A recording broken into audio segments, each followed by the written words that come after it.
Oh. Oh, hey guys, how you doing? Chat is my chat disconnected? There we go.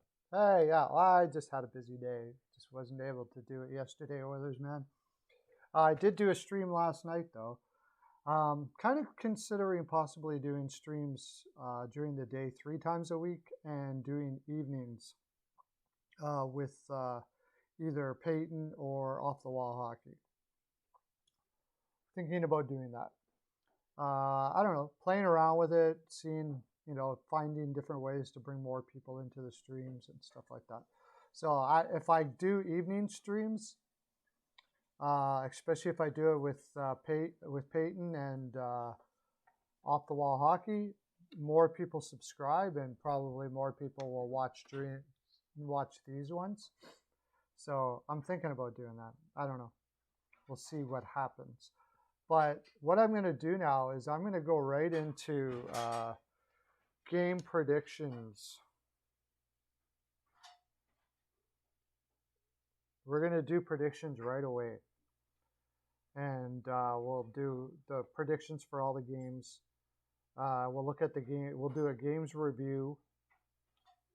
And we'll do the predictions for all the games for tonight.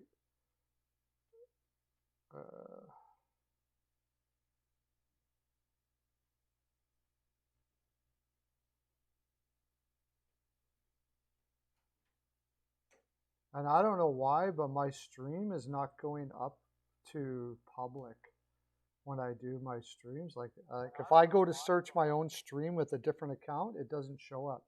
It only shows my video, so I don't know what's going on.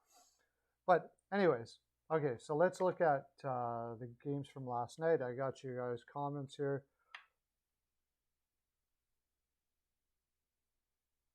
Oh, wait.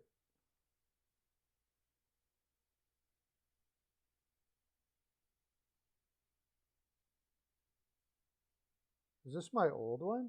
Or is this the one going on right now? I'm not seeing your guys' chats. Okay, just wait a sec. I can't see the chat. Let me see the pop-up. Why does it do this sometime? I don't know.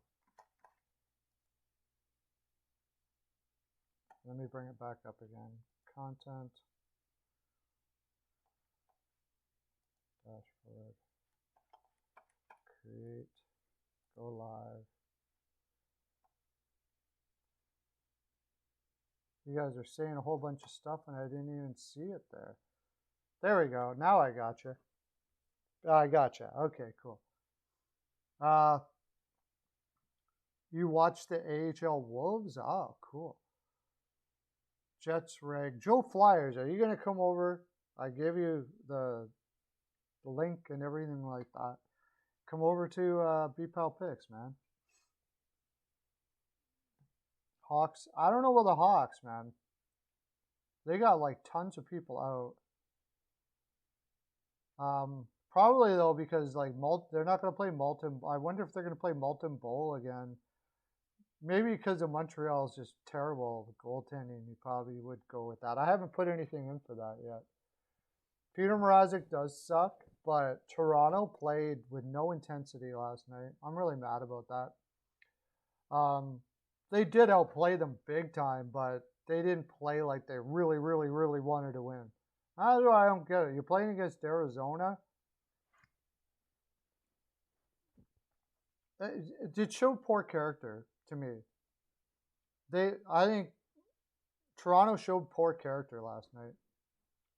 You got the teams that win cups, they don't play like they did last night against anyone. I don't care if it's Matthews is back in his hometown.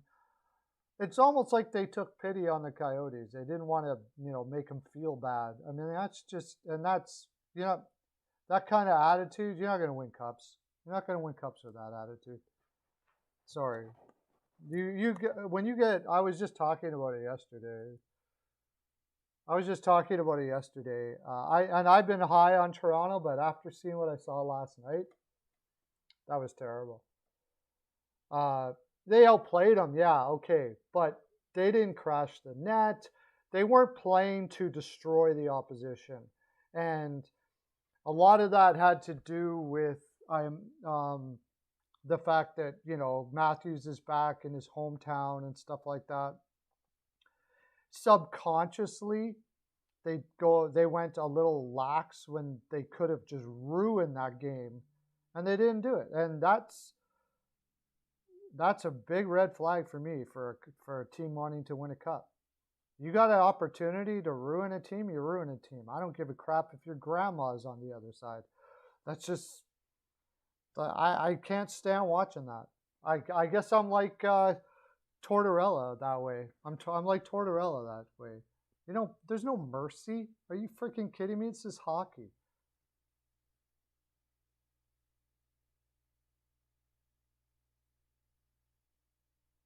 Yeah, but they were shooting. Okay, they were giving him.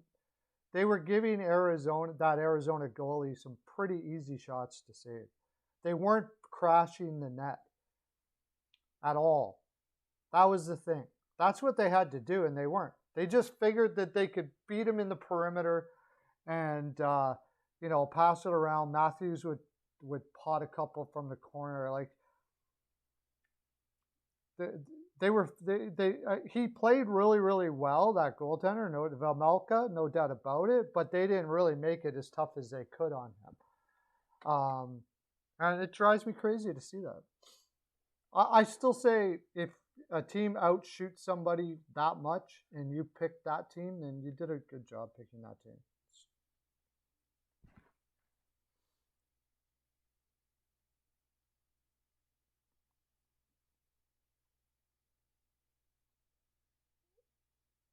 Yeah, I mean, I can't really say that Mrazek was really the fault of those either. It was pretty. Yeah, I'm off of that Vancouver game. I'm a little concerned about it for some reason too. Demko is so good that I don't know. Yeah, well, let's look at that because we're going to be doing predictions for the games here. So I'll do the games from yesterday first.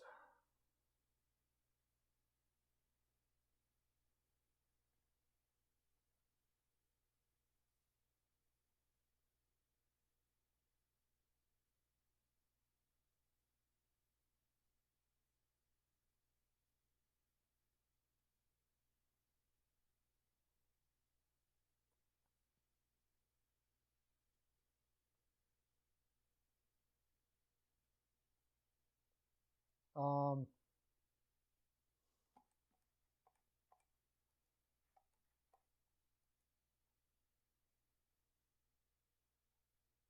so we got games from yesterday first. I'll do a review on those games, which we kind of already did. The Bruins, I mean, the Canadians had nothing. They have nothing. They literally don't have anything on that team right now. They don't care. I mean, they played like some guys played like they cared last night, I guess. What's his name? The guy that scored. Pizzetta. He looks like a guy straight out of the '90s, like one of the Hatcher brothers. Uh, Pretty awesome to see that. But just overall, that team has nothing. They got nothing. Caulfield doesn't look like he has any confidence whatsoever. Uh, was Dvorak even on the ice last night? Apparently he was. I didn't see him at all. I did the game live with Peyton on the radio, and I didn't see nothing. Vademo, is that his name? He's got one of the worst shots I've ever seen of an NHL player, or a person that happens to be in the NHL. Can't shoot with the darn. He wrist shots like I did back in the minors. There's not much here. Hoffman did nothing. Duran was probably their best player last night. And besides that, I mean, Petrie doesn't care anymore. Savard tries the best he can, but his legs are kind of gone now. It was an absolute deplorable game. Boston won handily. Brad Marchand got the Hattie. Love Brad Marchand. He's one of my favorite players in the league. And that's the way you play. Now, okay, it's a rivalry game, so Boston's going to be more into it. But I doubt you see Boston play against Arizona like Toronto did last night. With that ever. Like they're gonna fight. And that's the way they've won cups, man. They're gonna go out and ruin you. They don't give a crap about you. When you're on the ice, they're not like, oh, this is Matthew's hometown, and we better be nice. We don't want to hurt them too bad. That's basically what they played like last night. They could have absolutely ruined that team. Like ruined them like 7-0. And I don't care if Vemelka played well or not. All they had to do was drive to the net a bit, put up some screens, and head for the top hand corners. But all night, they just shot right into his pads. Why are you shooting low on Vemelka? Why? There's no game plan there. It's like you're too lazy to put it up the top. You're just like, ah, whatever, we'll throw it out there. It was brutal. It was brutal. And I did have a gut on the Coyotes last night, but Tuukka chokes tonight? Maybe. I'm off of that too. There's too many factors that you can't really control in that game. But the next game was Stars versus Kraken, and the Kraken just don't have it, man. They're sort of the same thing. I think a lot of their players realize that this team's going to be trading them away now. Their defense can't move the puck out of the zone at all.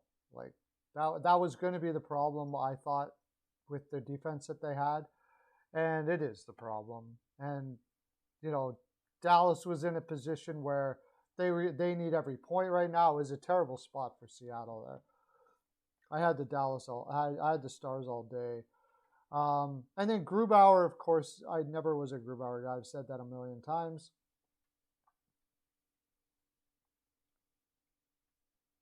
Dallas even had a few people out. They were playing Cairo and Gardner. Hakanpää got a goal last night. He got the 5th goal. First goal of the season for Hakanpää. Anyways, they pretty much just ruined them last night. Again, that was a team that played with some desperation, which was good. Like even though, and then again, the Toronto game, there was no desperation in Toronto's game, and I really was surprised by that. I thought something in the back of my mind thought, okay, a team here can have sympathy on the opposition and have like so many warm feelings because it's Matthew's hometown, get distracted, all that kind of stuff like that. But I thought for sure the Maple Leafs are going to outplay them, even if they do that a little bit, and they did. But Vemelka played extremely well. However, it's just no excuse to play a perimeter game like that. Almost all the shots were from the perimeter. Even on the power play, there was only maybe a couple shots from where you really are going to score from the spots. And that's honestly bullcrap. Like, seriously, what are you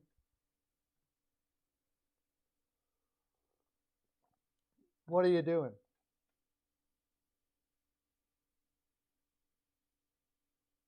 We're going to be doing all the games, Joe. You're going to have to stick around. But if you want everything at your fingertips when you want it, sign up to bpalpicks.com, man. I got all those picks out to you this morning. Everything is there. You'll get them every day. Live.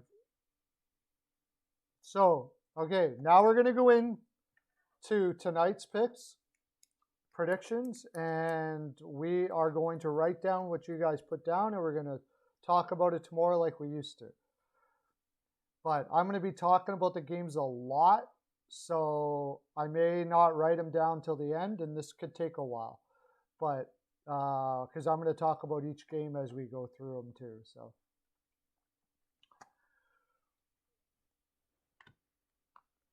all right, first game tonight. Flyers versus Bruins. Bruins on a back-to-back. Of course, Rask is going to be playing the first game he's played in a long time. Now, he has had some work down in the minors. He played a couple games in the minors. I'm not sure how he did down there. Let me check that out. So you guys put your predictions down there, and I'll write them down after I finish talking about the games. Weichel says 5-1. Okay.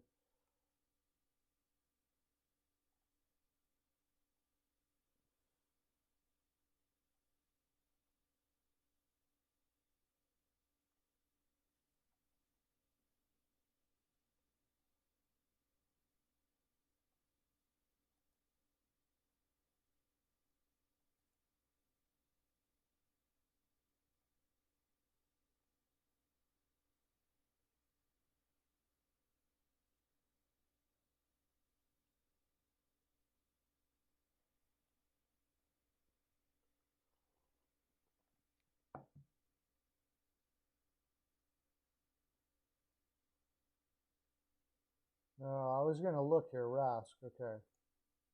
How did he do down in the minors?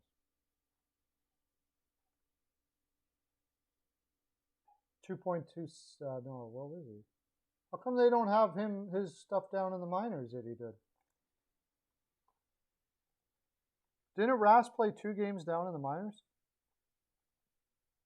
They don't show it here at all. Oh, Philadelphia Flyers look horrible. That's the thing. This is a tough game because Rask hasn't played in forever. The Bruins are on a back-to-back. Bruins have looked really, really good, though. And they got more people out. Grzelcyk is out tonight. And Connor Clifton and Forbort. So they're going to be playing Jack Akin and Tyler Lewington. So they're going to be heavily playing their top 4 tonight. Akin had 12 points in 23 games in Providence, and he is only 5'8". He's 24 years old. Oh my God, he's not going to get much ice time. Not at all. So they're going to be riding their top 4 big time tonight. Big time. Trevor Lewington has played in the NHL a few games. Last year he played 2 games. This year he's got 4 points in 24 games. So he's not an offensive producer. I mean, these are guys that normally they wouldn't want to be putting in their lineup. He was a 7th round draft pick. So, in Philadelphia, by the way, anybody that's in there, put your predictions in there for tonight. So far, we got Weichel at 5-1 for the Flyers.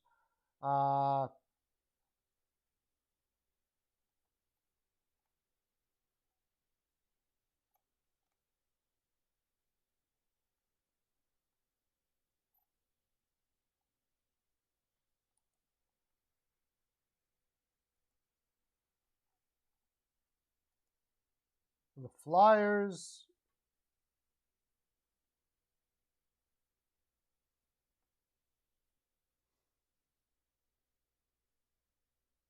The Flyers are they got lots of people out too, but Giroux is back in the lineup tonight. Farabee, Giroux, and Atkinson.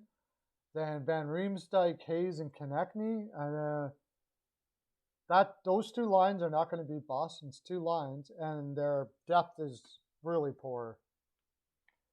Provorov is playing tonight. He went off apparently on the protocol or something like that. I heard. I didn't go look it up.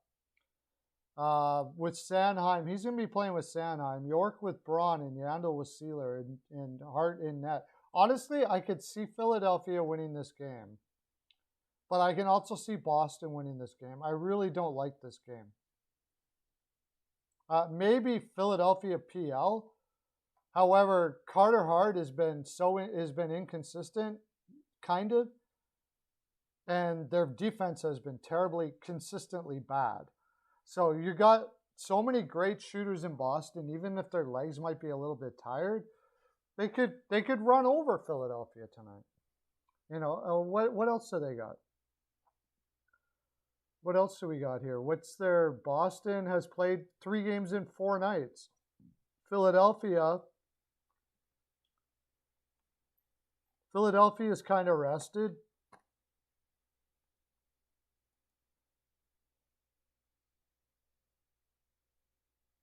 Oh yeah, Carter Hart's been a lot better than last season. What do you got for a pick? We're doing picks again, Mercer. What's going on here?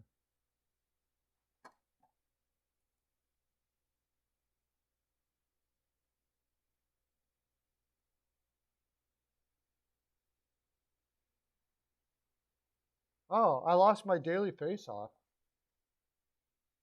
The heck? Let me try this again. Give it a little bit of time.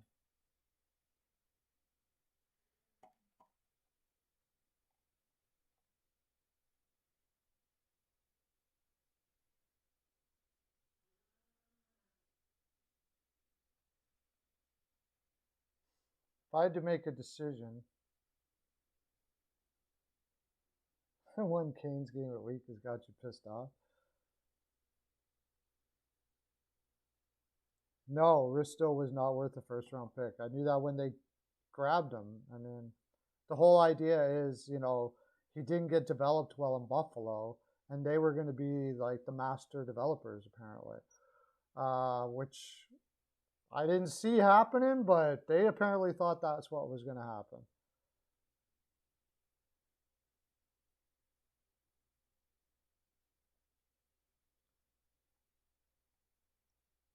Isles or Philly?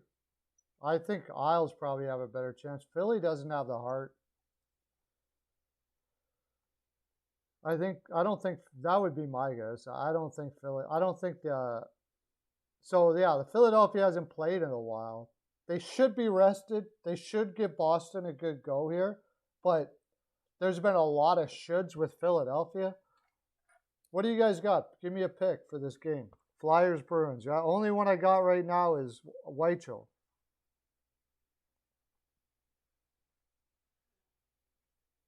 5-1 Bruins for Weichel.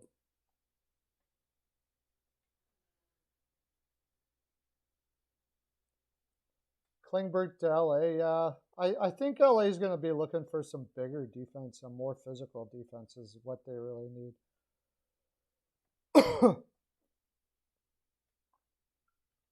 Lauren just says Bruins win. Okay.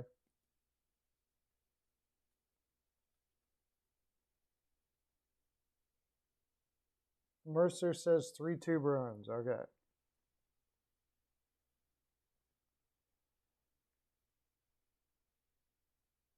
I just have no faith in Philadelphia. Even though the Bruins have a lot of things going against them here. I have no faith in their defense. I kind of like the 3-2 pick.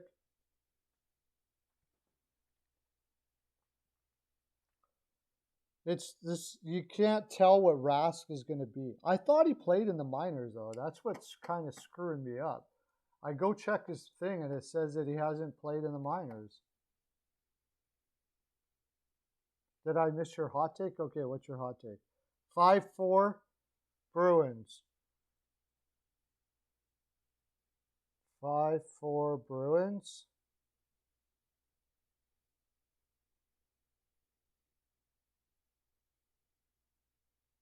Yeah, Marchand is just a beast, and that's what I mean. There is more beast in Marchand than there is the whole Philadelphia team. That's the problem with Philadelphia. Like, there is more beast in that little Marchand than the whole Philadelphia team.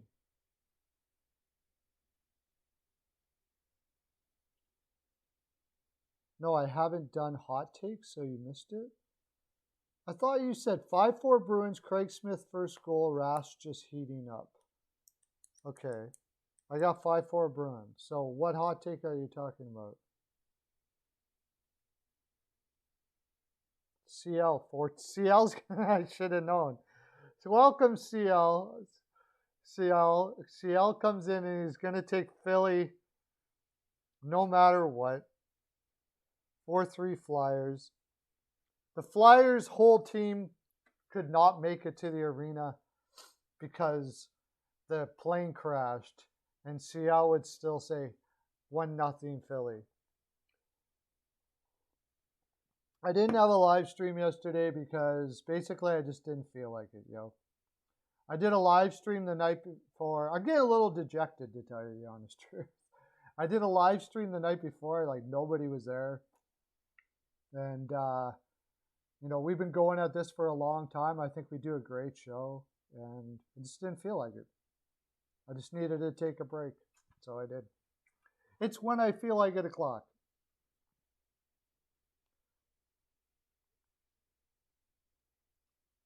So I try them at this 2 to 4 spot seems good, but the little lady's going to be going back to work, so we'll be back to 1:30 to 3:30.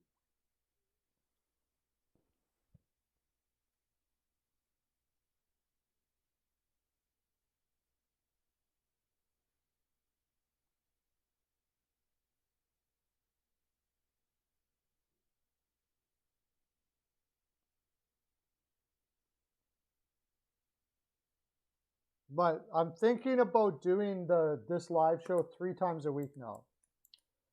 And then I'm going to do more live streams in the evening. I'm thinking that's what I'm going to do. Caroline, are you there? No, she can't hear you right now.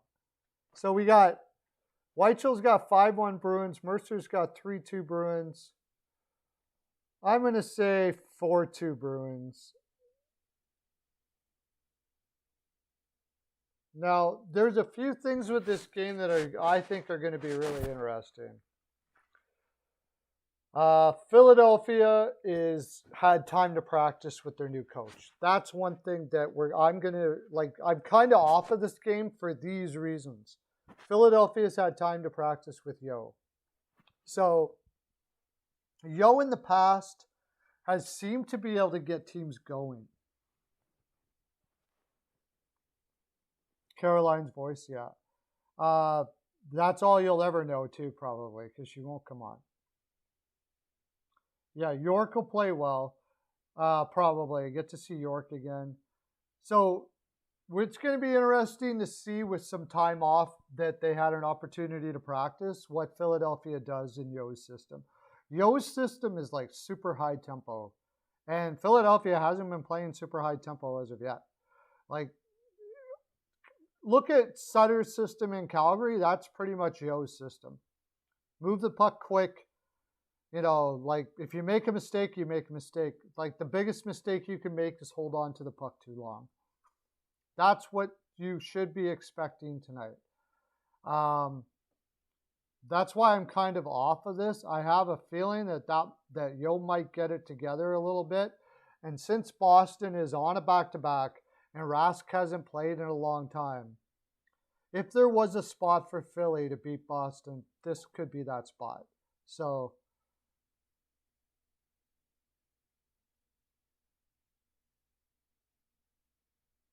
yeah, that's the thing. Bruins could destroy like they have been destroying everybody right now. If Philly was playing somebody other than Boston, some other teams, maybe I would definitely think about taking Philly for sure. Yeah, I did a free pick, yeah.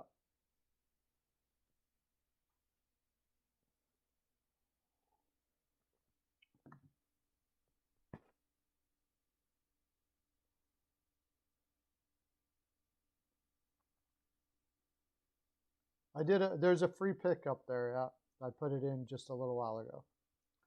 Also, you can go on my TikTok too. I do free picks in the morning there. You usually don't get them on YouTube till the afternoon. Search NHL Pearlo Wisdom on TikTok. Yeah. threw yourself on the grenade that is, yeah, because now you look like you're bad guys because you're not going to play Yandel because of his streak. And I mean, Quenneville couldn't stand Yandel. Quenneville could not stand the guy. The guy was always joking around all the time, and he never went in the corners. Like, no wonder he's got like. What kind of a streak is that when you're not going to take a hit to make a play or anything? Like, that's all you care about is your streak. That's what Quenneville thought. True or not, I don't know, but that's what he thought. It seemed to be what he thought, anyways. I'm pretty sure that's what he thought. Because, I mean, they tried to trade him, and he blocked the trade. So they were going to sit him. They weren't going to play him anymore, and they finally did. So he didn't end his streak, but they threatened him with it. Lose-lose situation, yeah. Yeah, exactly. Anyways, next game is also tough. The Canucks have been playing really well. Demko's going to be in. They didn't play well against Florida, or at least Florida beat the crap out of them anyways.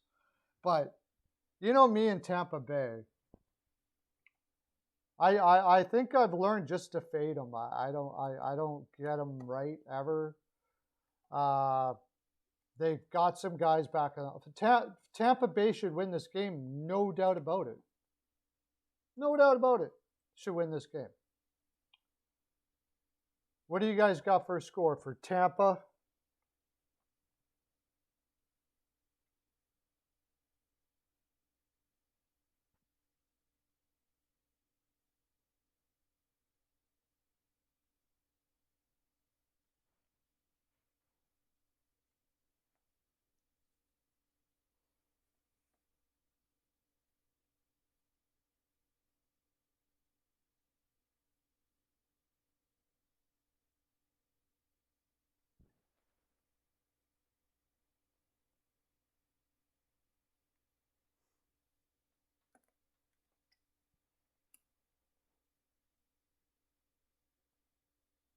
CL Tampa 3-1.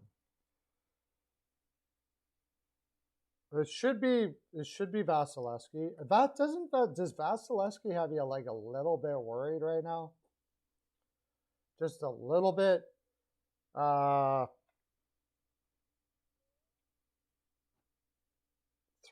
Lightning.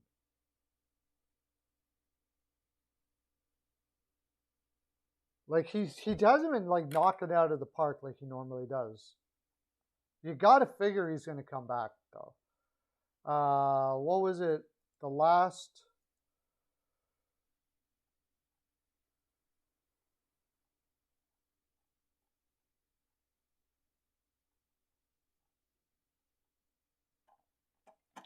Oh my gosh, I'm way behind here.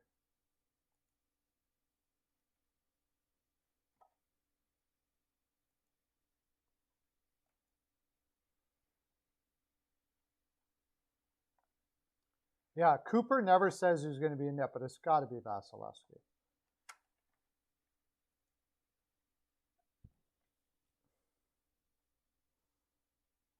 I just wanted to see what he did, what Tampa's done the last couple games.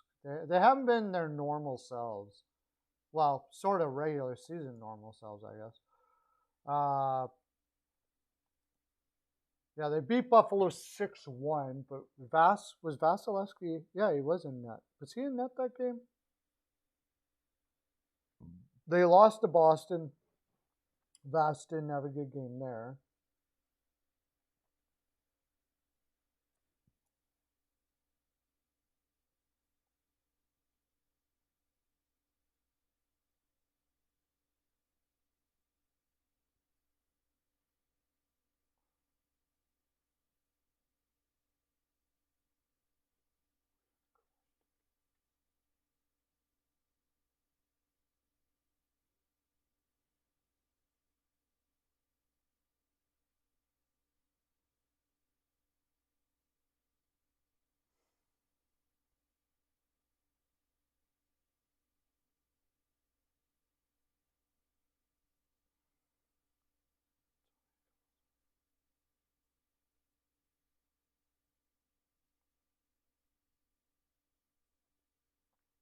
Sorry, guys, I had a guy messaging me. I was a little worried. Okay, so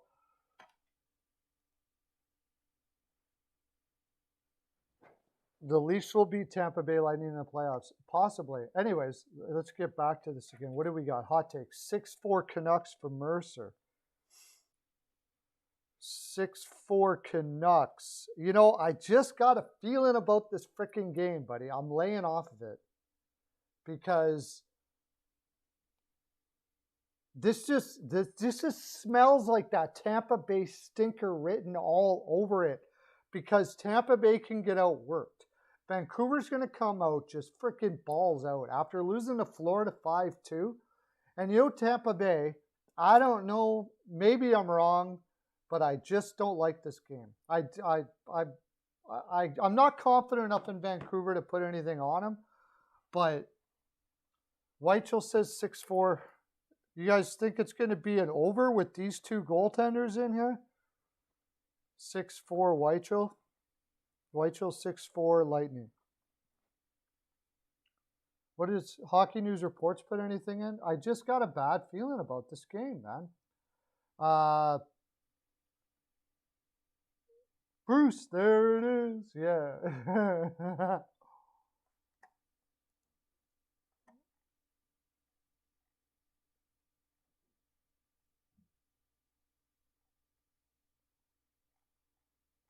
I got a bad feeling about that game.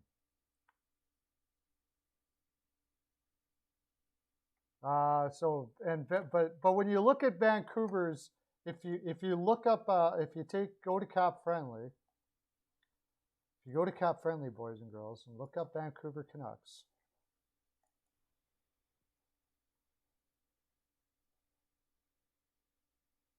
You got Ekman, Larson, and Myers on the top pair. Remember that. Hughes and Luke Shen in the second pair, and Hunt and Tucker Poolman. Every time I think that Tampa Bay could lose this game, I look at that top six and go, nah. They can't possibly lose a game. When you look at Tampa Bay's defense compared to that defense, you lose this game, there's something wrong, man. But, you know, Pearson, Pettersson, and Hoglander, Podkolzin, Miller, and Besser's back in the lineup again.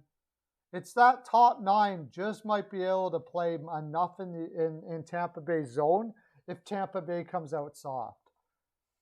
And we know that Tampa Bay has a penchant for coming out soft. It drives me freaking crazy with that team.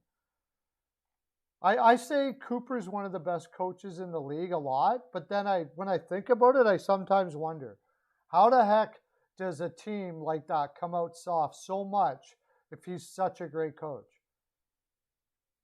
They played against Buffalo, Tampa. Okay, here's another thing. Let's see, what was their road trip like?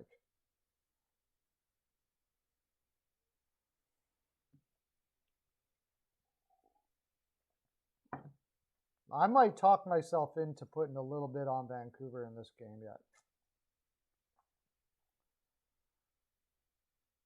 No, it wasn't much of a road trip. I mean, Tampa should win this game. And Vancouver hasn't played. Oh, Vancouver hasn't played in a long time either, right? So, or have they? My thing is moving so slow.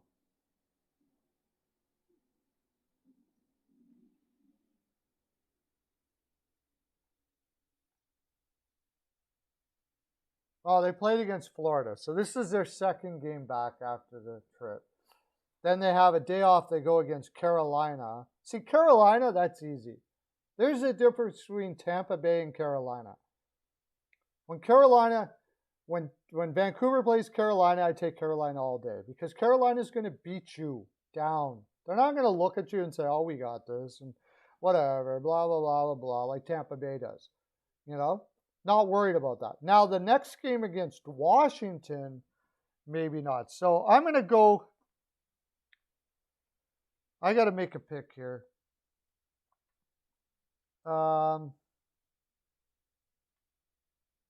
Demko and net. That defense just sucks. I'm going to say 3-2 Vancouver. All right, did it. 3-2 Vancouver. I'm going to say 3-2 Vancouver. At the very least, maybe I'll PL that game or something. Probably going to fade it, though. This is one of those games where you're going to tell yourself afterwards, oh, I knew Tampa Bay, or oh, I knew Vancouver.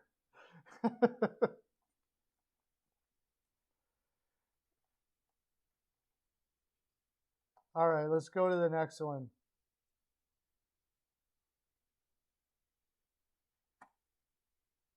Where are we here? What's next, guys?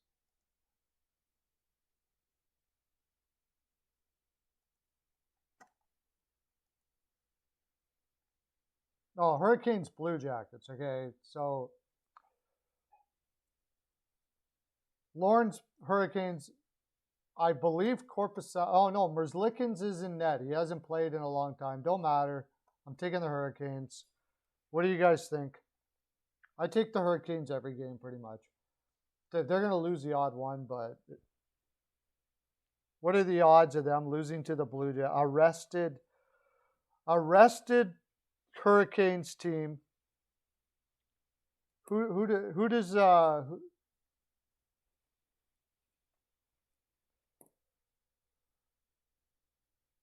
Canes win? Yeah. Who do the Canes have a few players out? Carolina.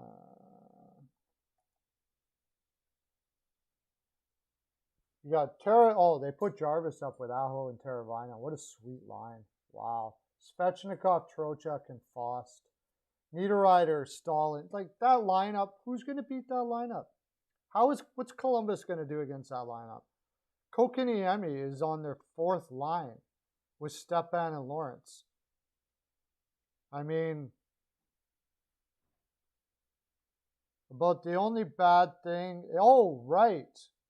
Let's not forget the one thing we got is the great should have a Norris Trophy. Slavin is not going to be playing tonight. Cole, they're going to put Cole in with Pesci. Shea and D'Angelo, Smith and Bear. That could be the difficulty there. But I don't think it's going to be much of a difficulty because Columbus's D is not great either.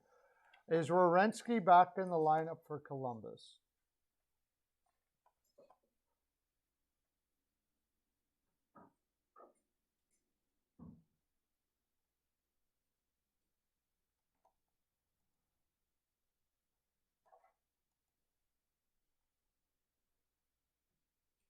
Domi Sillinger, Bjorkstrand. No Werenski for... Oh, yeah, there is Werenski. Boquist, Gavrikov, Peak, Kukan, and Jake Beans return to the lineup. Jake Beans returned to Carolina. I don't think that's going to be much of a factor here. And Merzlikins, before he went out, wasn't playing that great. The overall defense for Columbus hasn't been great. Carolina should rip this apart. Carolina should win this easy. I'm taking Carolina. What are you guys saying? Mercer, 4-2 Canes. Okay.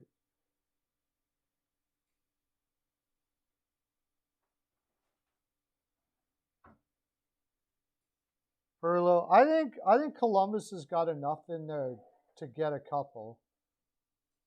They got enough shooters to get a couple. Line A has got 12 points in 15 games now. Their depth isn't bad for as far as offense is concerned. Sillinger has fallen off a lot as a kid in the lineup. So, like, I think Carolina's lineup will eat these guys alive. But I do think they got enough to pot at least two. I'm going to say 5-2 Carolina.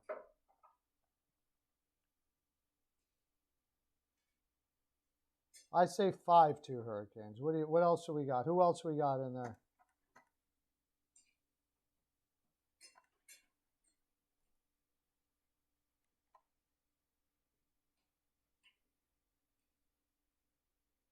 LaFontaine is backing him up. Wow, that's pretty cool.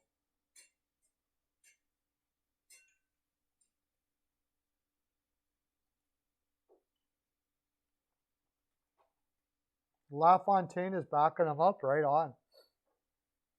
Gets his first chance. Is that his first time he's ever been in an NHL lineup? In any way whatsoever? Yeah, Cooch is back, and that's the thing about the Vancouver game. You're right, Lauren. That also has me concerned. Kucherov is back. That team is a way different team. Yeah, I'm back and forth on that game. That team is a way different team with Kucherov in it, though. They don't usually play crappy when Kucherov is in.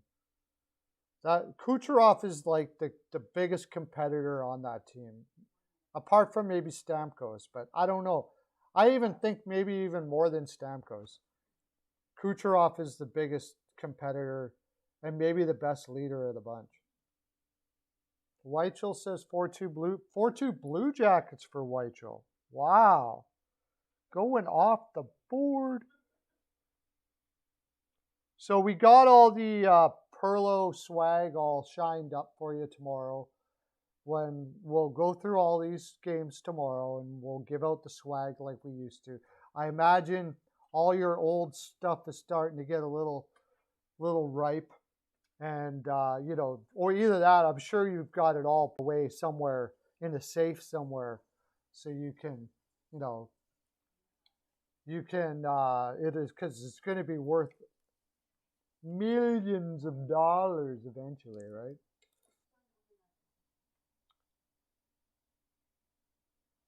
Yeah, it should be an easy game for Freddie. I think they'll pick that Columbus team apart for sure, no doubt about it. I also think Columbus is starting to fall off this idea that they might make the playoffs. So they're starting to. I think Columbus is probably, not having the same intensity. It's starting to get to that point where teams look at it and go, we're not good enough. We're just not good enough. So I like Carolina here quite a bit. So we got Mercer has 4-2. Pearlo, I have 5-2. Weichel, and then Lauren says that Carolina's going to win, didn't put a score in. Is that everybody then? CL, are you in there? What do you got? Is CL still around in there?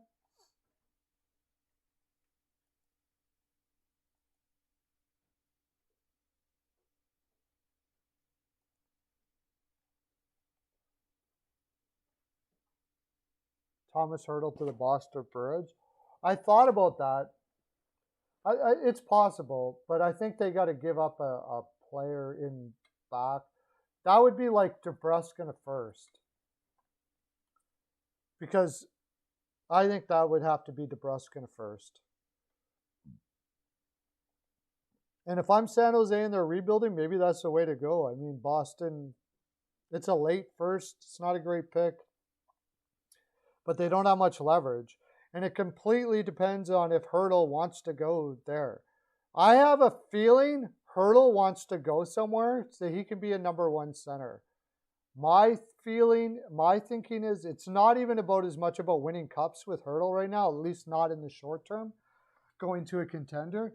It's going to a place where he's going to be a number one center. And for me, that team most likely to be able to give him that opportunity, all the money he wants, and pay him like a number one center right now is the Columbus Blue Jackets. And I have a feeling Columbus would be into that. Okay, next. Toronto, he's a rental there. He controls his destiny, right, John? So he has in his contract, he can choose 3 teams he gets traded to, and he's already probably submitted those 3 teams that he can get traded to. So they have to either he has to say, okay, I'll expand my list, or they can only go with those 3 teams. If any of those 3 teams are not interested in Hertl, basically they have no leverage. But in the end, he can expand his list, or he can just say, I want to go here, and that's it. That's it. And I have a feeling that he's not going to want to go someplace where he's just a rental. I think. That's just my take on that. Okay, next, Jets and the Red Wings. And the Jets are without a lot of players for this game. A lot of players are out for this game for the Jets, which makes it interesting. There's a whole bunch of things that have made every pick interesting today. Kopp, Scheifele, Svechnikov will be the top line. Connor, Dubois, and they're bringing in the kid Perfetti to play with Connor and Dubois. But Harkins, Lowry, and Vasalainen, and then CJ Seuss, who's been a career minor leaguer. Dominic Toninato, who's done fairly well in his time there, but, really probably isn't going to be a full-time NHLer through his career. And Austin Pagansky, who hasn't really put up any numbers. 20 points in 30 games, 25-year-old, I believe. Yeah, he was a fourth rounder in 2014. He's not an NHL player. He doesn't project to be an NHL player. So they're looking pretty thin. Oh, okay. Good news though. It looks like DeMello is going to be back. The guys they're missing: Paul Stastny, Nikolai Ehlers, Christian Reichel. Now he was in the lineup this morning. Now he's out. Brendan Dillon is out. Logan Stanley and Boyut. So they're going to have Dylan Samberg playing top 4 minutes, Declan Chisholm, and it's a pretty patchwork lineup that Winnipeg's going to be going with here. However, they're playing against a Detroit team. Max Domi to the Leafs. Yeah, I don't think that's going to happen again. Wait, did he ever play with Toronto? No, he didn't. Right. Maybe, who knows? Who knows what the Leafs will do? But they got a pretty strong group there. I guess his attitude's pretty funky, though.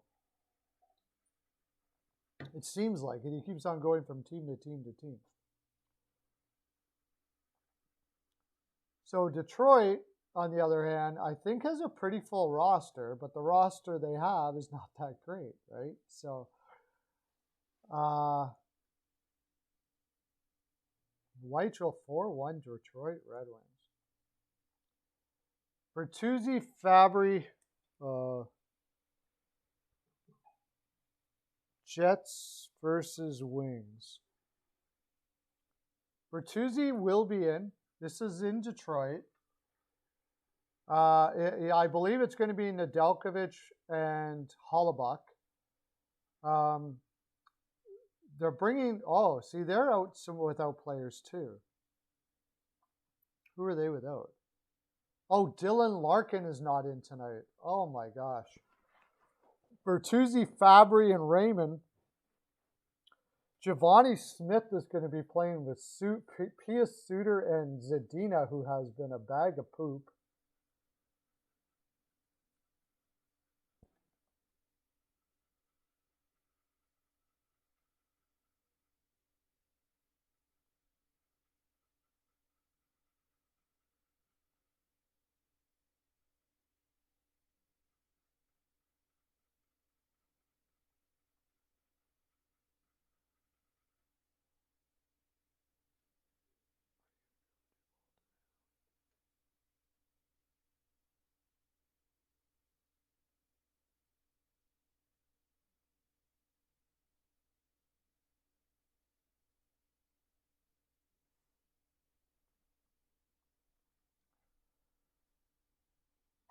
Okay, sorry about that. They're without a ton too. Or maybe they're just trying to get Riley Barber's going to get a chance to play tonight. Riley Barber's going to get a chance to play. You said, Mercer said 4-1 Wings. Okay. So we got Weichel.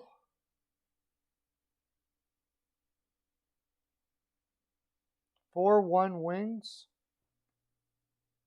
And Mercer with 4-1 Wings.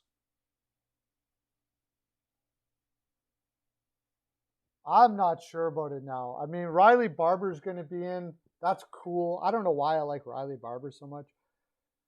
Career minor leaguer. Whenever he just can't skate quite fast enough. But besides that, he's a fun player to watch when he plays. He's got killer energy. Love him for that.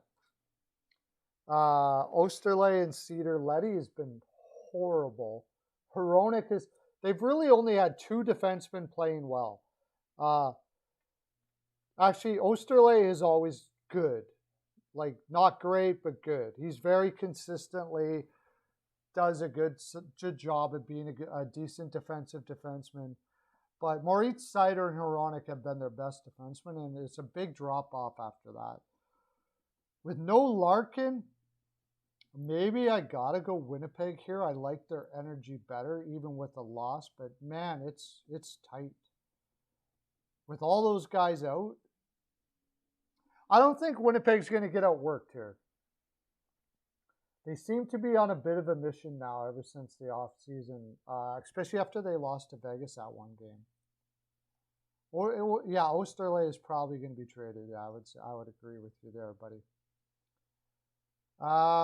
So I'm going to take the Jets. I'm going to take the Jets after all of that.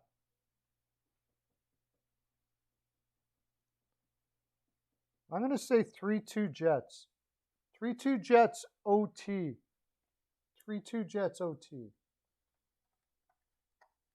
Hey, whoever just walked in, thanks for coming in, guys. We're doing picks for each game. We just did the Jets and the Wings, and we're going off to the next one. And we're talking about each game as we're doing so. Nick, well, he's probably on the trade block, but nobody wants him, I don't think. And now, this is his last year for sure. Hey, Oilers highlights. We're doing picks again, Oilers highlights. So you can tell us who's going to win and what the score is going to be for each game that we're doing right now. Devils versus Islanders, and I was on the Islanders. I was on the Devils, I should say, until they put in, I don't know, John Gillies is in. And I don't know, he hasn't been able to do well in the NHL. When he played for Calgary, played a little bit in St. Louis. The Devils picked him up because of injury issues. They got a lot of people out of their lineup. But I do believe the Islanders haven't played in a while either. This is a really tough game again. I do believe the over-under on this is 6. Which I kind of like the under on this. Because I figure the Islanders will take a while to get moving. Also, both teams still have a few players out of their lineup, I believe. Oilers highlights. Weichel. This is how you do it, Oilers highlights, okay? Weichel is saying 4-3 Islanders. So he's chucking out my under right away. The Devils have Hamilton is not playing. I know that for sure. Unless things have changed here. Who's not playing for them? That's pretty much the story every time now, right? Hamilton's out. Severson is out. Geertsen is out. Blackwood, of course, and Yanni Kukkonen. So they're going with a D line of Siegenthaler and Subban, Graves and oh my gosh. I don't think I want to do the under now. Graves and Christian Jaros and Ty Smith and Colton White. And John Gillies in net. Oh boy. That's not good. That does not look good on paper at all. Now the Islanders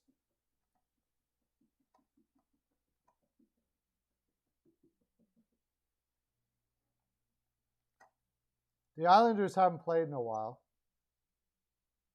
So, and we have seen that a lot of times teams haven't played in a while.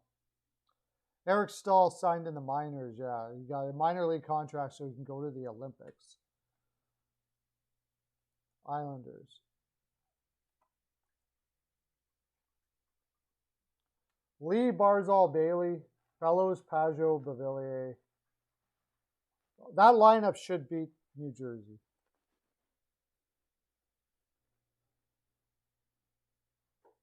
Yeah, I'm switching my pick to the Islanders.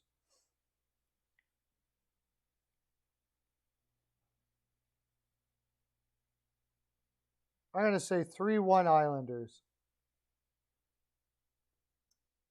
They haven't played in a while, so like first period under, maybe it could take a while for their legs to get moving.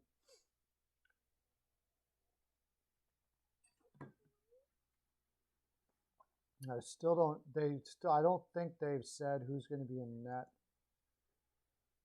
yet for the Islanders. Oliver. It looks like it's going to be Sorokin, but they haven't said who it's going to be. All right, next. Since it's just Weichel and I now. I believe it is anyways. Who else has got a pick in for the Islanders? Islanders versus New Jersey. Islanders versus New Jersey. Did Mercer put one in for the Islanders yet? Where's Mercer?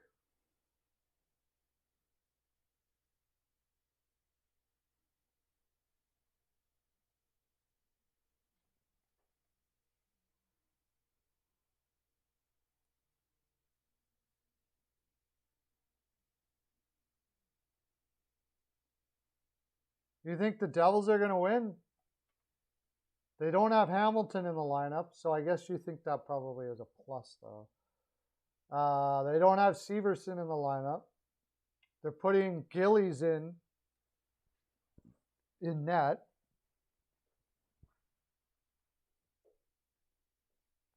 Did Mercer put in a pick for Jersey Islanders? I didn't see him.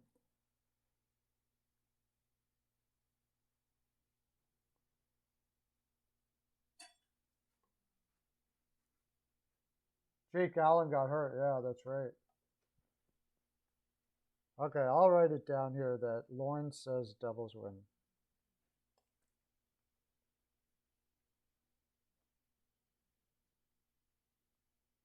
They could because the Islanders haven't played in a long time. Okay, next.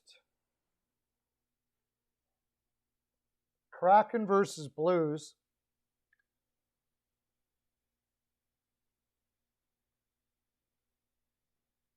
And the Kraken have just been terrible. Their defense, like I already mentioned, they can't get the puck out of the zone. Grubauer, Dringer will be in today, and they're going to go against Ville Husso, but Husso has been excellent. St. Louis had, as of this morning, there was quite a few guys out of the lineup for them. But I still think the Blues have got to win this. Seattle's on a back-to-back. Husso is good, yeah. Seattle's on a back-to-back. I might even lean the over here. I don't know what the over is. Let's see what it is.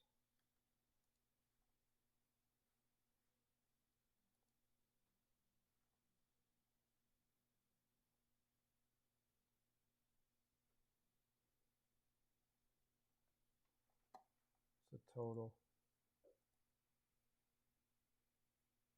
6.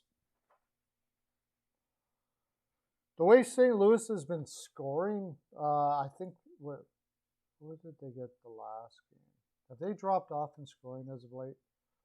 St. Louis. All of that's right. Perron is out, Shen is out, and Tarasenko is out. That's Parayko is out too, and Perunovic. So they've got a few guys out. That was really the problem. Their last game against Dallas, they only had 2 goals. They scored 5 against Washington. 3 against Pittsburgh, 6 against Minnesota, 4 against Edmonton.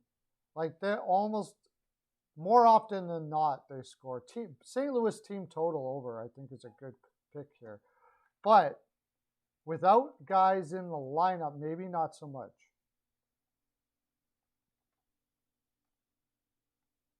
St. Louis Blues. How does their lineup look? I mean, they still got Barbashev has been playing really well when he had to step up.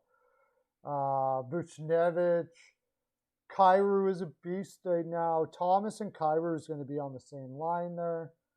And then it kind of fades off as far as offense is concerned now that those guys are out. But that being said, their defense doesn't look too strong. So Seattle might be able to find their way in there to get pot a couple against Tuso. But I got to agree. I got to take St. Louis here.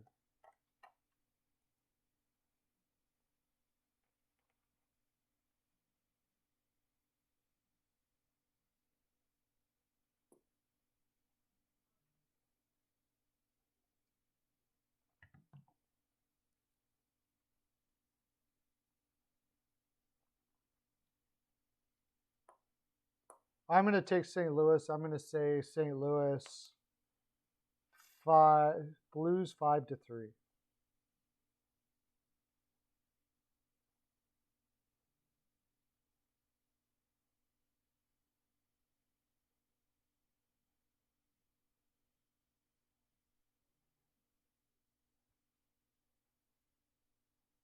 Blues 5-3.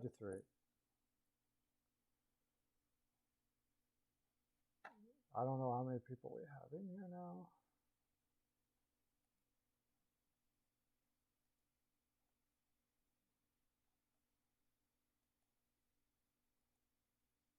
Lauren and Whitechell. Okay, what do you got, Whitechell?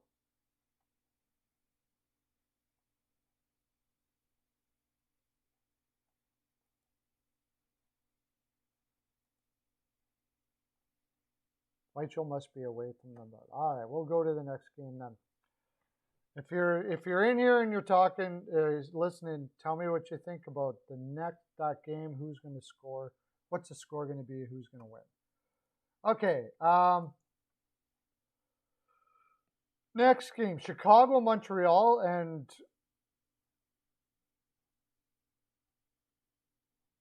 Montreal. Is Montreal in a back-to-back here? Yeah. Yeah, I think it's got to be Chicago. I don't know why I've been playing around with the Chicago game. They just had Boston just beat the crap out of them last night. They don't have much heart now to begin with. It's got to be Chicago, right?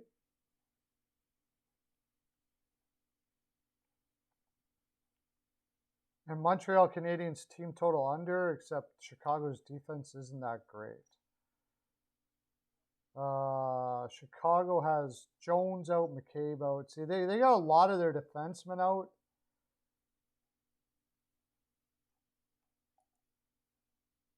But they've won 2 in a row now. This is going to be their third. Maybe they got a little bit of jump, feeling good about themselves. Yeah, I got to take Chicago here.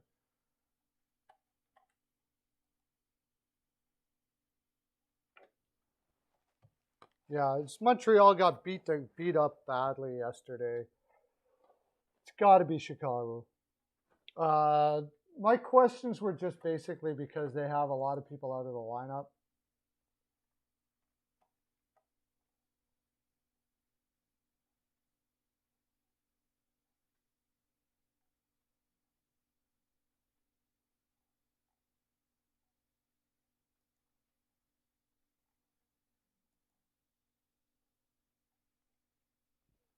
Yeah, well, yeah, because they're playing Lucas Reichel in the #1 spot. Who is out for that to happen? Dylan Strome is a scratch tonight. They're actually scratching the kid now.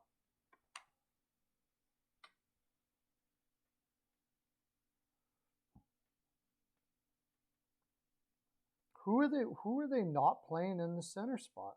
Kirby Dach. I wonder why they're not playing Kirby Dach higher in the lineup. Why are they not playing Kirby Dach with Kane and Hagel? Weird.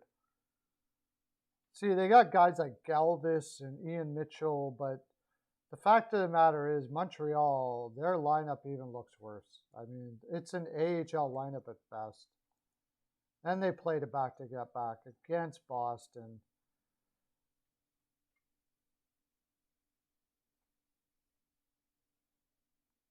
Lehkonen, Suzuki, Hoffman. That's your top line. Drouin, Dvorak, who was invisible last night. Joel Armia. Dauphin, Paling, Caulfield, who was also invisible last night.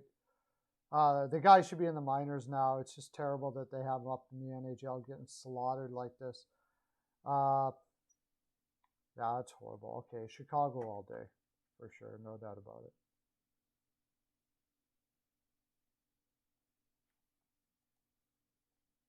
Chicago all day.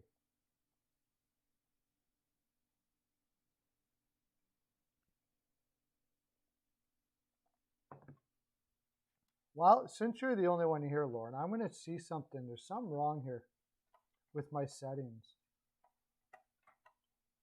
Because I'm going to edit my settings or something. Something's not going right here.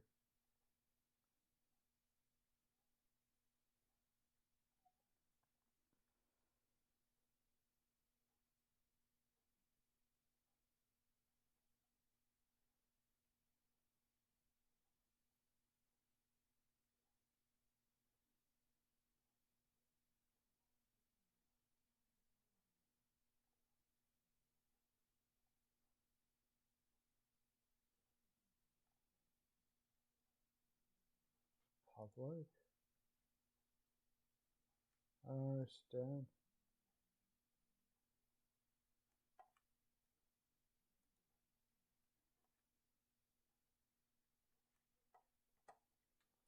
Because like if I search this right now, I'm going to switch to a different.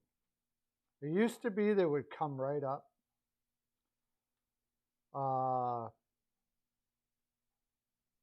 It would come right, like say I search it right now. And I just go like this. Oh, there it is. This time it worked. Okay. I don't know. All right, next game. It's going to be Chicago all day. I'm going to put that in right now.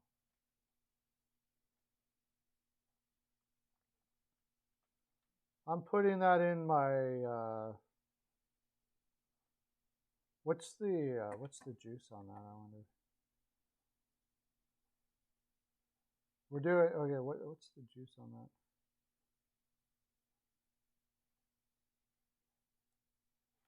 I think Chicago's getting ridiculous juice, though. That's the thing.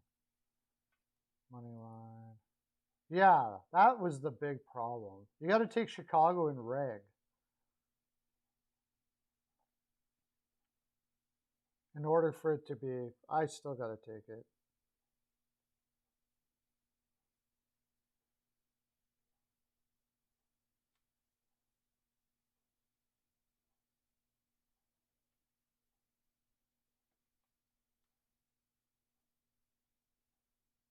Yeah, I just threw it in there.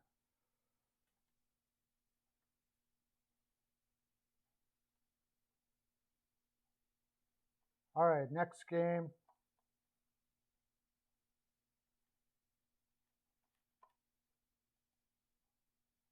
Sabres versus Predators, and I mean, this shouldn't even be a game. I can't even see this being a game, Sabres versus Predators, really. The Sabres are putting in Dell. We were just talking about Dell yesterday. We were saying, how the heck does this guy keep on getting? It was with when I was doing a live stream with Off the Wall John.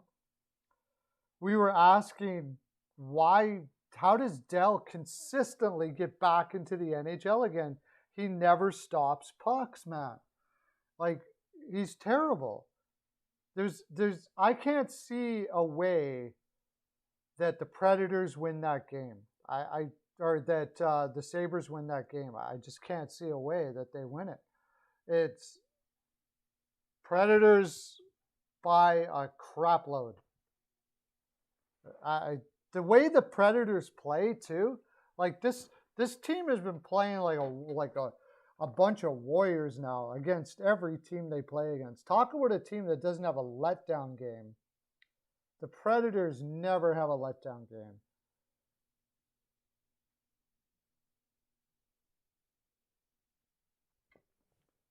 Fleury or Price. Well, I think Price half retained is kind of tough, but I get you. But Fleury makes sense, yeah. Fleury will probably get retained because Price's contract is for a lot of years yet. I don't think Montreal's gonna. If they have to retain all that money, they probably won't trade him, I would think.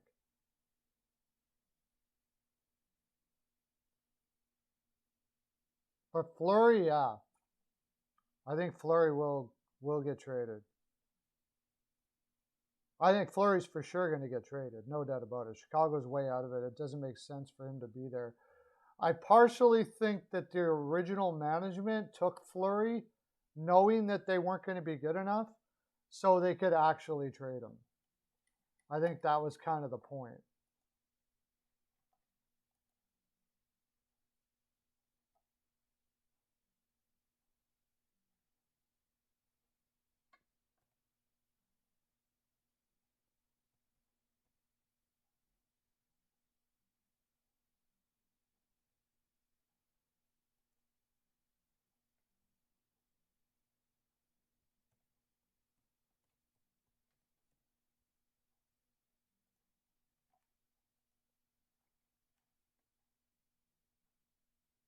I think that previous management knew that we're pretty sure that Chicago wasn't going to be good.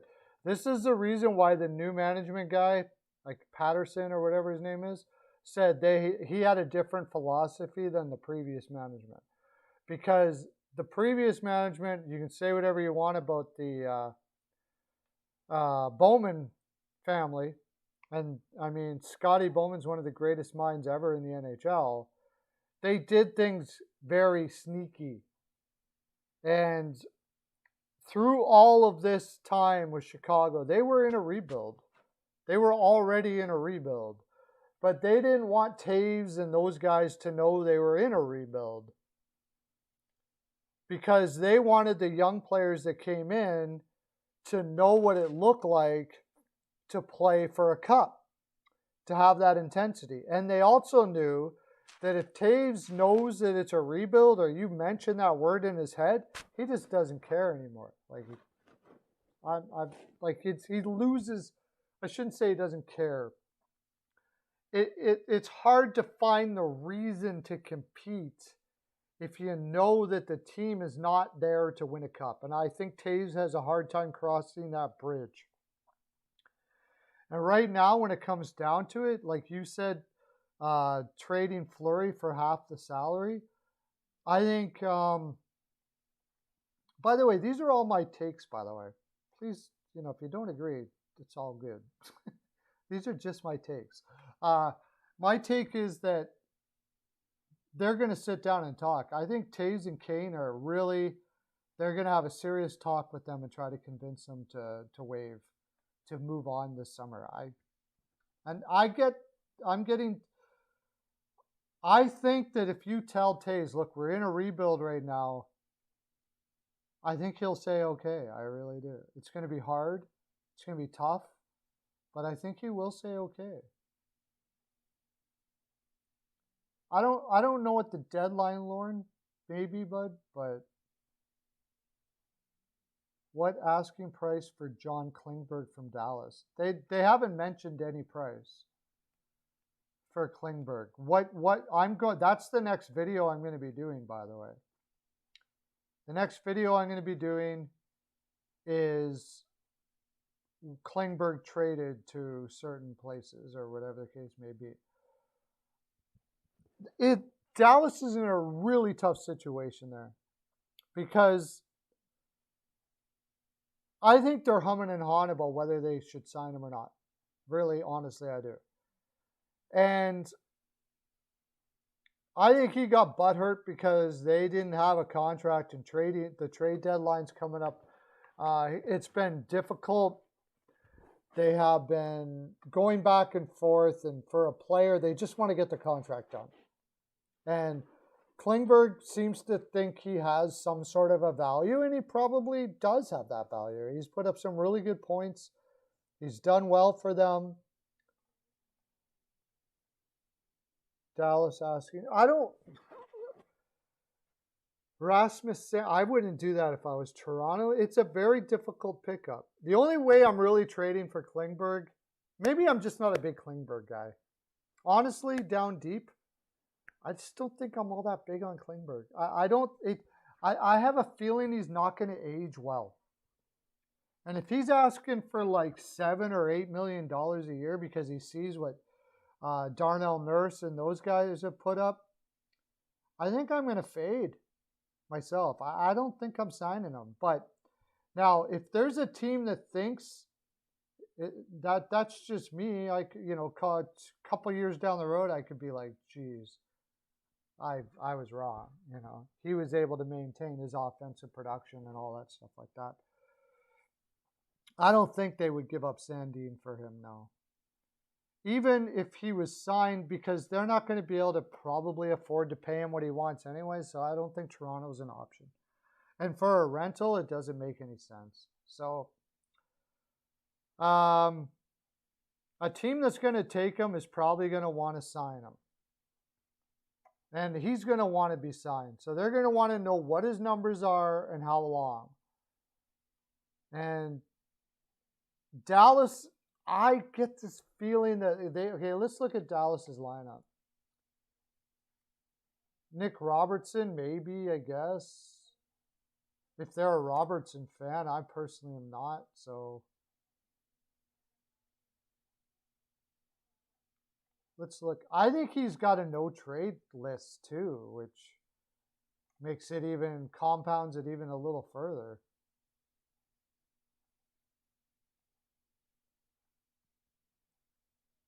I suppose. I mean, I think he has to okay the trade. I'm looking that up right now. I don't know why he would okay the trade to go to Buffalo. Although they could pay him the money he wants. Klingberg.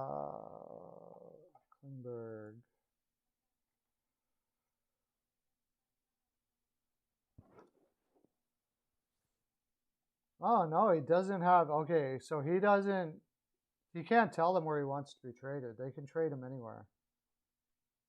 So they might trade him away as a rental. His AAV was $4 million. I'm hearing they want $7 to $8 million a year.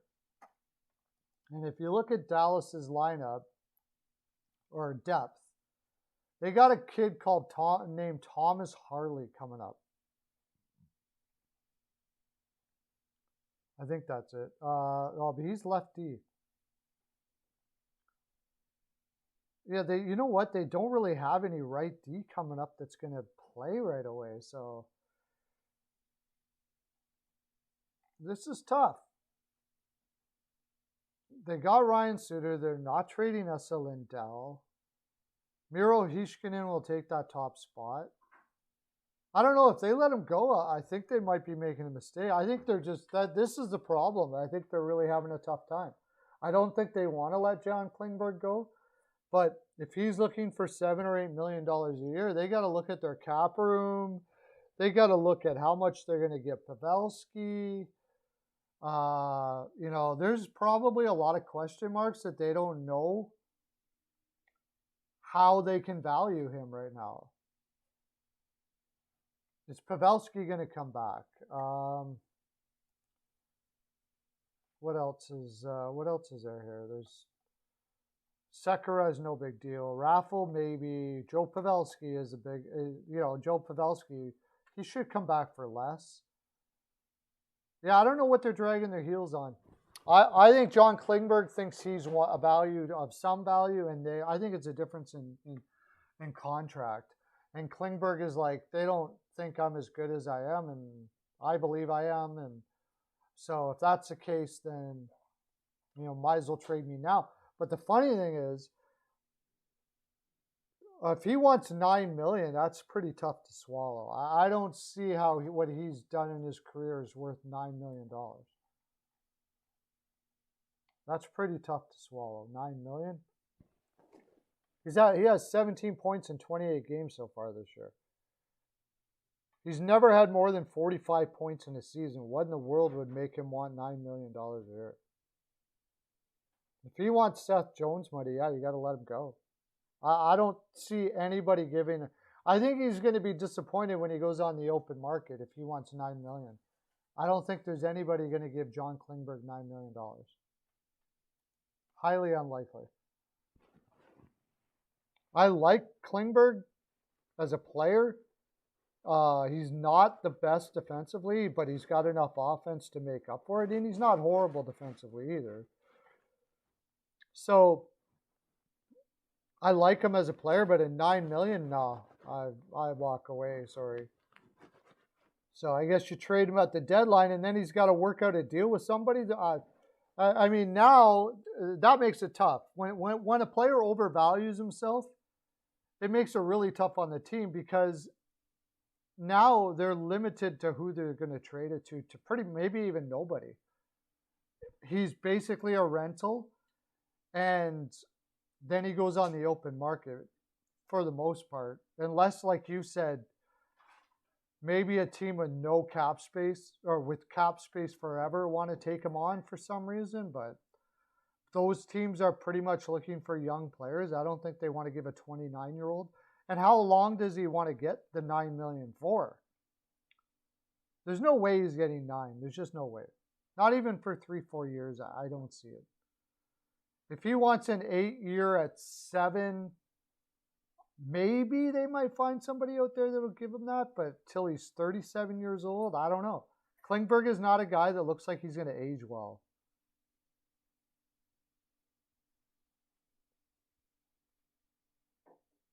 Klingberg had 6. Am I looking at the wrong stats here?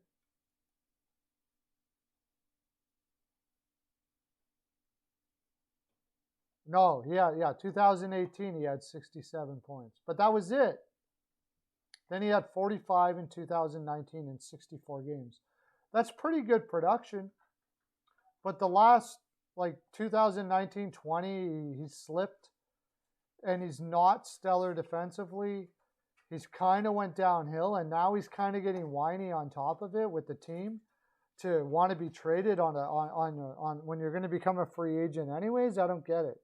You're totally bailing on your team because of a contract dispute. That's a red flag for me. I don't want to touch it. I don't want to touch that. That's a red flag for me. All you got to do is ride out the freaking year, man. Become a free agent. You can't see that your life is pretty good. You might have to move on, yeah, but yeah, he got worse over time. So I think the Klingberg situation's pretty.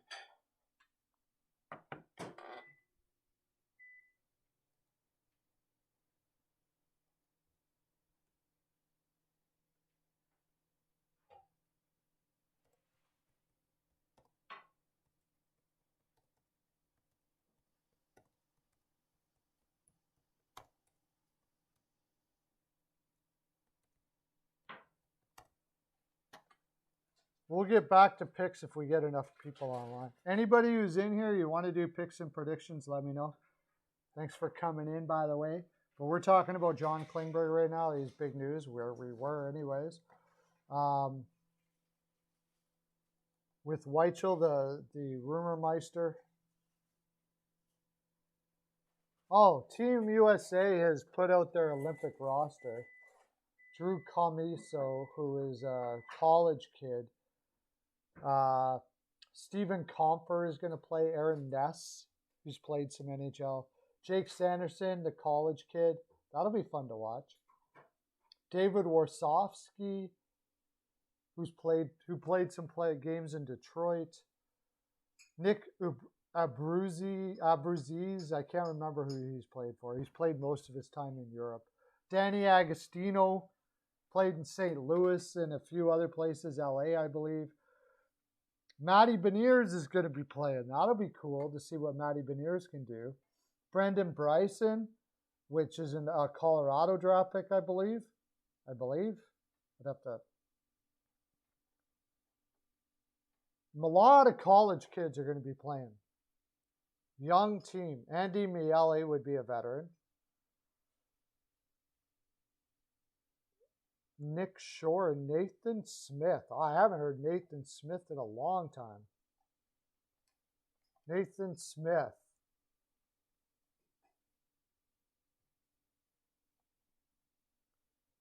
Yeah, I imagine the Leafs are looking for a defender.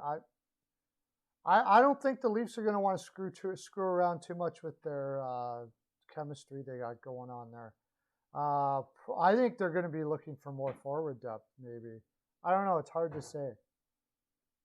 It's going to have to be somebody that really fits into that lineup. If Anaheim becomes sellers, maybe Lindholm. I could see that for some reason. I don't know why.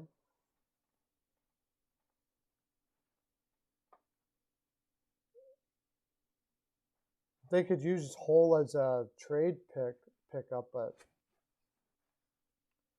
anyways, yeah, I think Klingberg's put himself in a pretty difficult spot.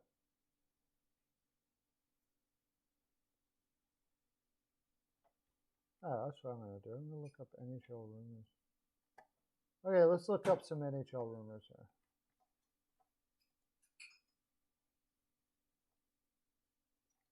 So on the hockey writers,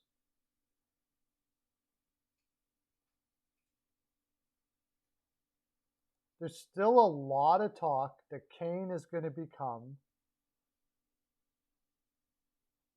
an Edmonton Oiler. There are some potential issues with the Edmonton Oilers simply signing Kane after he became a UFA. The NHL is apparently looking into allegations that the former Sharks forward crossed the border right after testing positive for COVID and could result in another suspension by the league, not to mention real legal troubles. If that happens, it would affect his ability to whichever team he signs.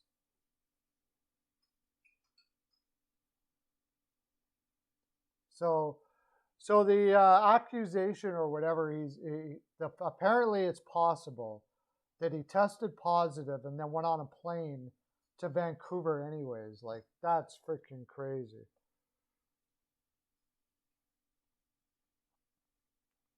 That's crazy if that's the case. My gosh. Like, how stupid can a guy be? I'm sorry. I don't like to talk about a guy, but that is ridiculous, man. Like, seriously, if you tested positive in the situation that he's in and he bolts off on a plane to Vancouver? What the heck? What about Team Russia and Finland? They haven't mentioned it yet. I don't know about anything of it yet. We'll find out when it goes up, Lauren. But I haven't heard anything of it.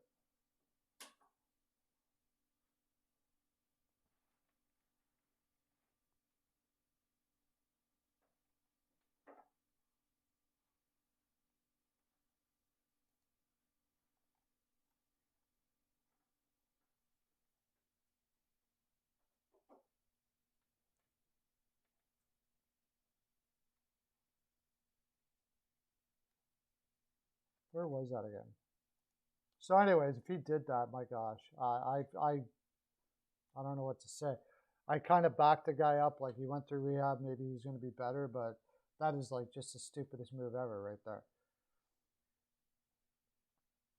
While it sounds like, okay, Oilers still the favorite to land Kane. While it sounds like Tampa Bay is pulled out of the running, according to Sean Simpson of TSN, it sounds like Kane is already signed by Edmonton for $1.5 million prorated. Technically, he needs to be under contract before suspension kicks in. It sounds like the Edmonton Oilers have already signed Kane at $1.5 million, depending on all this stuff that's going on.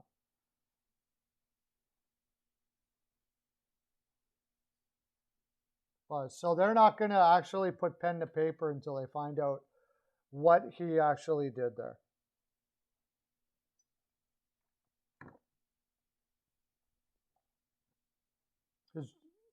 McDavid, McDavid had his say on it, and he basically says what any player is going to say. He doesn't care what it looks like. All he cares about is that Evander is a great player, and if his general manager thinks he can help him, he supports him, which is the right thing to say there.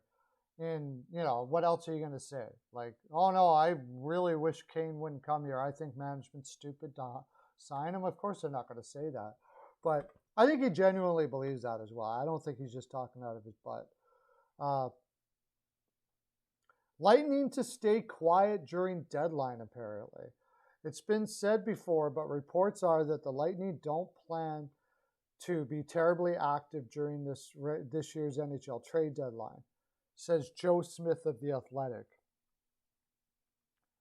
They don't think it's going to be a busy time given their salary cap position.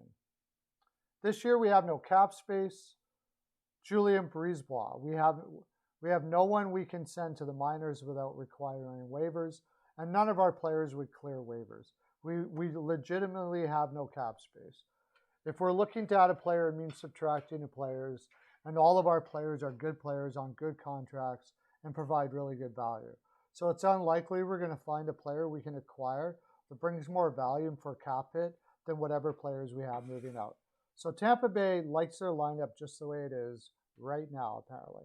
Any talks of trading with Tampa Bay are probably, it sounds like he's pretty sure about that. I don't think he's talking out of his butt. I think the chemistry is probably pretty huge right now too.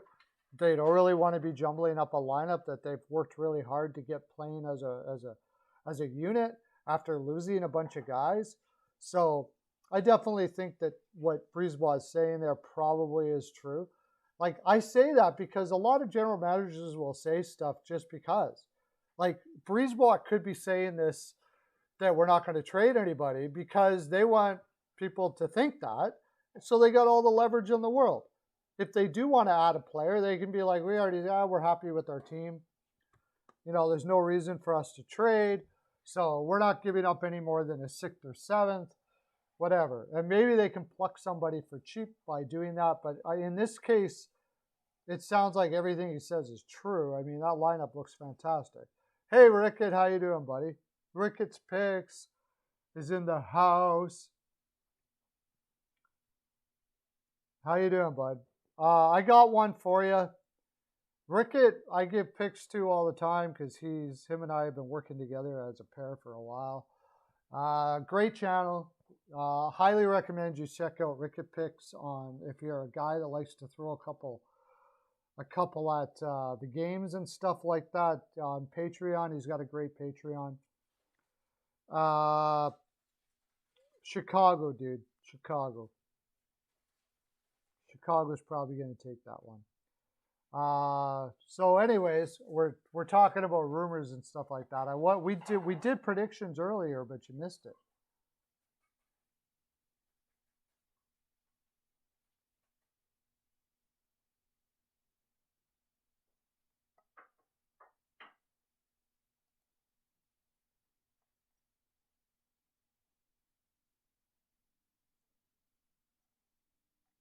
Where was I looking at?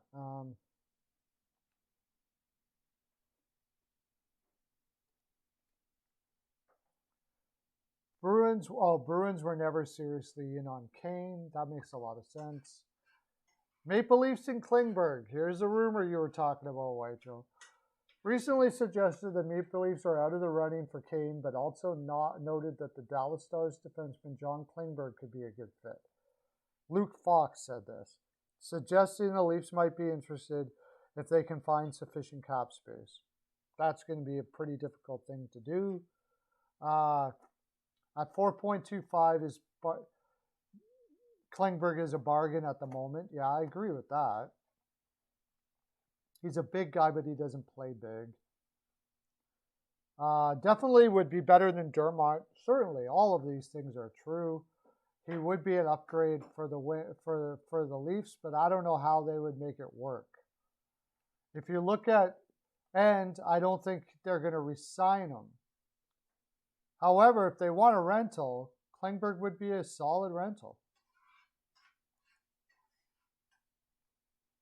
the thing is why would I mean, Dallas kind of has leverage here because they're in a playoff race. So if they're gonna give up Klingberg, they're gonna be like, you're gonna have to give us something, or we're just gonna ride him out. But the thing is, he asked for a trade. That's what really makes this difficult. He publicly asked for a trade on a team, which takes the leverage away from Dallas a little bit, because do you want a guy past the deadline that publicly asked for a trade? How much of a disruption is that? Awkward in the dressing room and all that kind of stuff like that. So I don't know. Maybe the Leafs can get him for something relatively cheap. Maybe they can get him to retain, but that's a weird trade to make in the middle at this time of the year. I have a feeling that what Dallas is going to be looking for is another defenseman in return, preferably a defenseman that is going to be able to play this year. So, maybe another rental defenseman out there, and they kind of swap rentals, and then they try to sign that guy, something like that. I would think something like Anaheim might make sense there, because I know they've been looking for a solid power play guy for quite some time. They got Drysdale, though.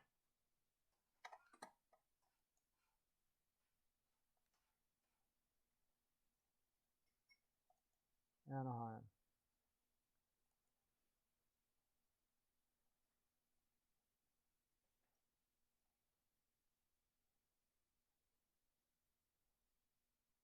Maybe like Josh Manson. He's going to be a free agent this year too. So they could take Josh Manson back. He can play in their lineup.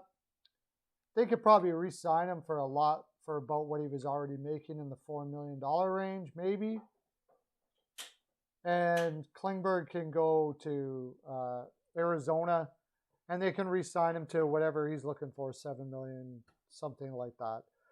And but the thing what do they got for prospects coming up? Yeah, they're not really stacked on prospects. Ian Moore was 67. How's he doing? He's not crushing it in college or anything like that, Ian Moore. So I don't think they have anybody on the doorstep right now. That wouldn't be a bad play.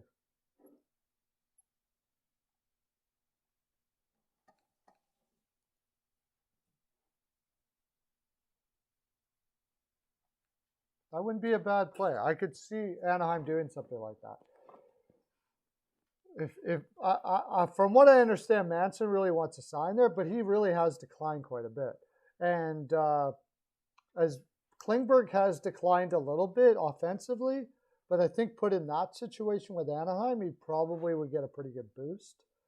I would think, because the type of game that they play would be a big boost for them. They're fast. They play a high-tempo game. They need a guy that can move the puck quick. Manson sort of slipped in that area, but would probably fit a lot better in Dallas's type system that they have there. So, and he isn't going to cost as much as Klingberg. And Dallas's main problem about signing Klingberg, I think, is just simply cap space. It's not because they don't like the player or whatever. They might even say that he's not even really overvaluing himself. They don't have the money to put him that way unless they don't sign Pavelski. There's a lot of ways they want to allocate their money, and they also have some young defensemen coming up. So maybe, it doesn't make sense for them in the long term to sign Klingberg to a 7-year deal. And where in Anaheim, it looks like they might be able to accommodate him a little better there. And he plays more like to their style. So I could see that. I could see that happening.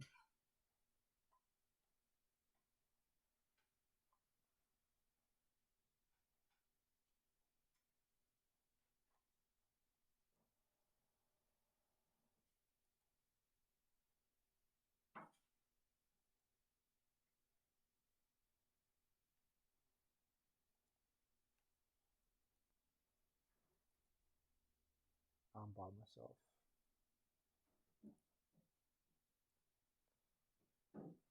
Are you still there, Rickett?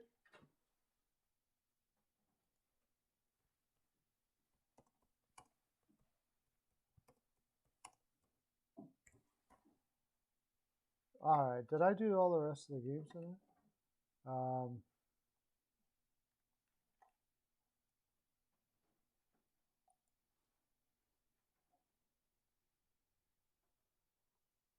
think I did. Oh, I didn't do the Pittsburgh game. Penguins and Kings, Penguins all day. Kings will put up a pretty good fight, but with Malkin in and everybody, like, Penguins just know how to pick a team apart. The Rangers and Sharks, I haven't really got into that much. And I haven't heard anything on when is Shesterkin going to be able to come back in here. When is he going to come back? I haven't heard anything about that. That being said, the last loss, I believe it was till LA. I think New York's going to want to go out strong here. However, this Western road trip was tough on a team. I'm kind of fadey on the game. Georgiev hasn't played too bad. Shesterkin is in. Never mind. Shesterkin is in. Whether he's playing or not, I don't know. But if Shesterkin is in and he's playing, I am all over the Rangers tonight for sure. Who's out? Miller's back. Trouba's in. Fox, Lindgren. Oh yeah, they got their whole lineup pretty much. It's just Panarin is out. Is Panarin in too? Panarin's back tonight. Oh, forget about it. Forget about it. It's the Rangers all day.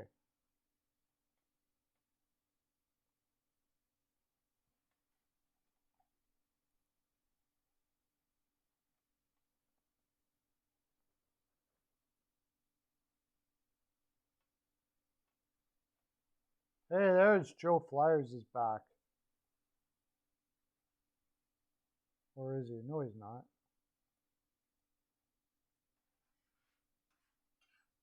So that's the Rangers. So we got the Blues, the Islanders. It's all favorites today. Maybe Vancouver as a dog. Maybe Vancouver as a dog against Tampa Bay, but I don't know. With Kucherov back in the lineup, it's really hard for me to go for a guy that go for to take Vancouver. It's Tampa Bay is really good. I right now I'm fading it because I've been burnt by Tampa Bay so many times. But I think now my fave might be the Rangers game now that Shesterkin and everybody is in. What the heck are they putting them in at? I should get that in quick. Shesterkin's in. Okay.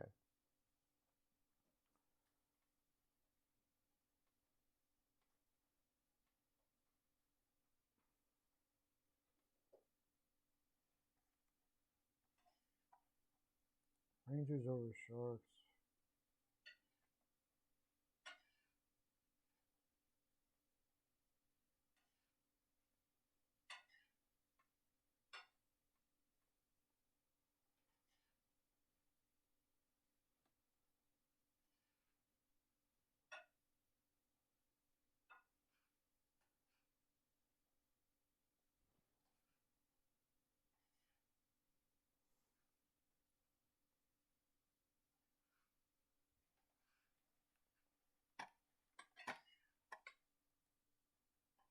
All right, well, that's my full 42, boys and girls. That's all oh, wait, somebody just jumped in.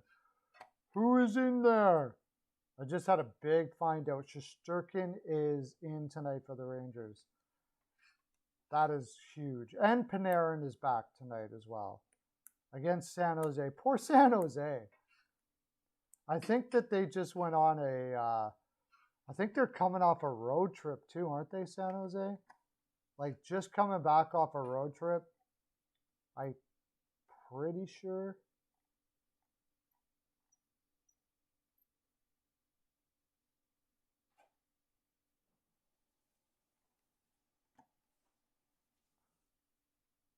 Oh, that's Seattle. San Jose. Oh no, this is their second game at home. The Detroit was back off the road trip. But you would think you would like.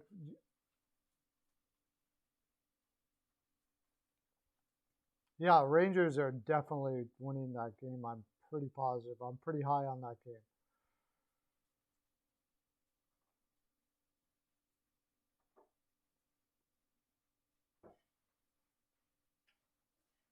Pretty high on that game for sure.